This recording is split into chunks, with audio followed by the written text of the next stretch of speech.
Well, hello, gorgeous. Fancy meeting you here. Today's video, we're taking it way back. This is going to be viral social media recipes. TikTok, Instagram, you know what I'm talking about. I initially started this series back in June of 2021. There's an entire playlist, so if you've not seen any of them, you got some catching up to do. I know not everybody is on those platforms. If that's the case, you might be missing out on some delicious food, so I want to be able to share it with you.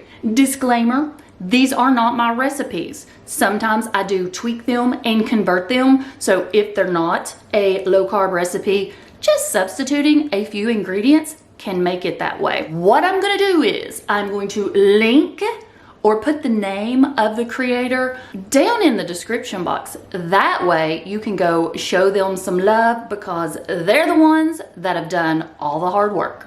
Okay, now it's time for the recipes. And I'm excited because I've had several show up lately that have had my mouth watering. So let's get started.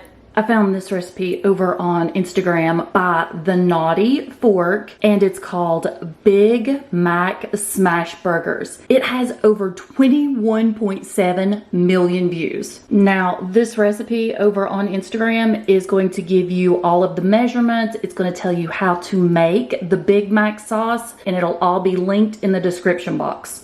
First thing you're going to need to do is decide which tortilla shell that you want.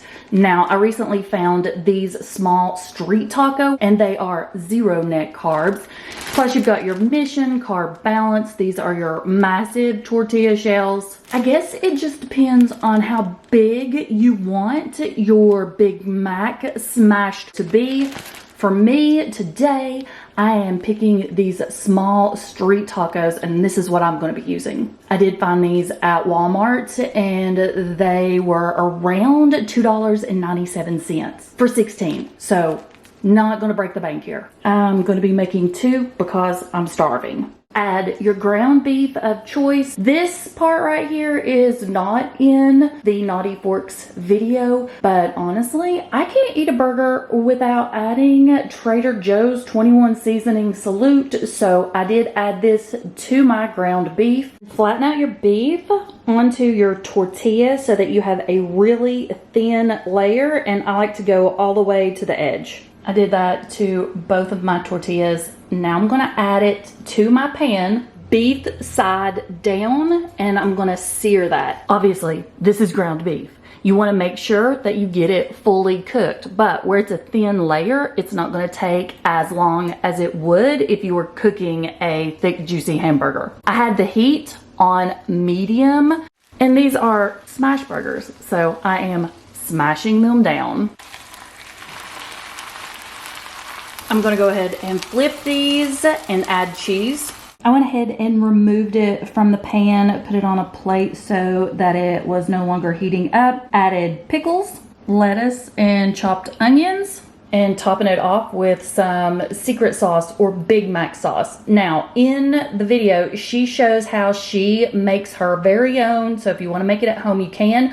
But I found this at Walmart recently, the G. Hughes secret sauce for burgers, and it only has 1 carb per serving, so I'm just going to drizzle some of that on top. Now all you have to do is fold them up like a taco and enjoy. Like I said, everything will be linked below in the description box. That way you'll be able to see the recipe in case you want to make your own sauce.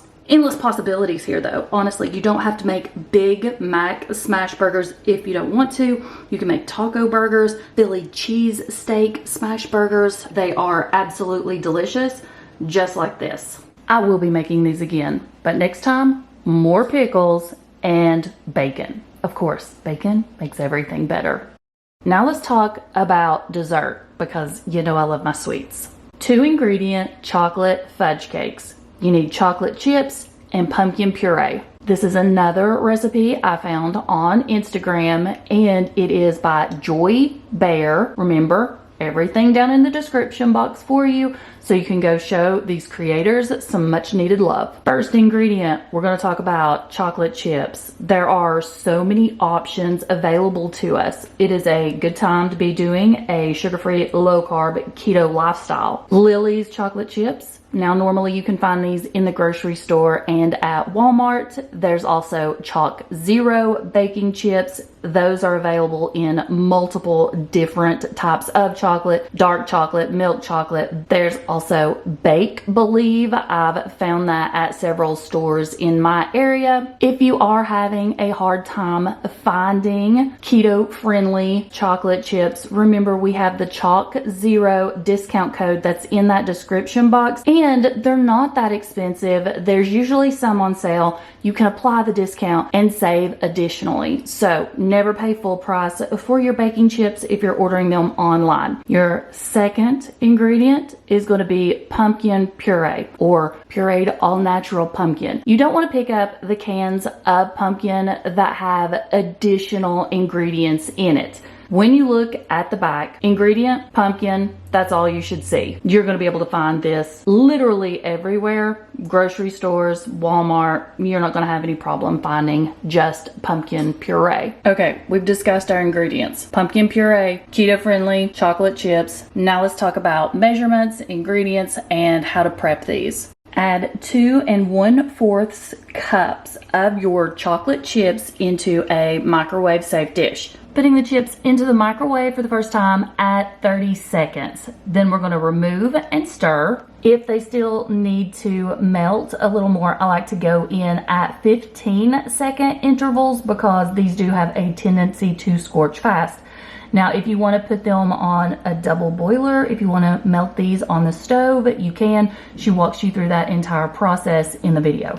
Once all the chips are completely melted, add in 1 cup of pumpkin puree. Stir until thoroughly combined. Now we're going to divide this up into 10 equal portions. You can do this in paper liners, but I found that it's easier if you have silicone liners to use those. I ordered my liners off of Amazon years ago. It was a complete set with the tins and the pans and all of that. It's linked down in the description box if you want to see exactly what I got. It's very inexpensive and they are amazing. I use them all the time. Once you have them divided up, tap them so that it gets any air out. Then take a spoon or a knife and smooth out the tops of these. Now the hard part, the weight. These do not have to go into the oven to bake, but they do need to go into your refrigerator for about 2 hours because this is going to allow them to set up that chocolate to harden because right now they're still a little wet and runny. Once out of your refrigerator at the 2 hour-ish mark, I like to let one sit out and not completely come to room temperature, but you don't want it ice cold. Now what I'm finding is they have more of a consistency of fudge. They're smooth, they're creamy. I will tell you this, if you are not a fan of pumpkin, then you may not like these, but I adore anything with pumpkin in it. So these are definitely going to be in my dessert rotation from now on. They popped out of the silicone molds perfectly. I do have a feeling that if you took these straight out of the fridge and tried to eat one, it's not something that you could probably cut easily with a fork because of course that chocolate has set back up. That's why I like to let it sit out for a few minutes so that it gets a little soft. This is another one of those recipes that all I can think about at this point are the endless possibilities. Think about this. Chalk Zero, white chocolate chips, pumpkin puree, pumpkin seasonings. Mix these up and then you have a pumpkin fudge. Seriously, let me know in the comments below what combo you think would work well together because I may have to try it. And of course, then I'll share it over here and I can give you a shout out. Plus, if you end up trying either one of these recipes, give me your thoughts in the comments below. I need to know if you loved it, how you tweaked it. Was it a thumbs up or a thumbs down? Make sure you go check out the playlist. I'm gonna have it linked everywhere for you so that you don't miss any of those. I also have a playlist of easy air fryer recipes. We're talking about super easy and super quick. So if you are needing food recipes, new ideas, I got you covered. Before you go, subscribe, hit the notification bell. That way you never miss a video. Okay, I'm gonna head out and I'll see you in the next video.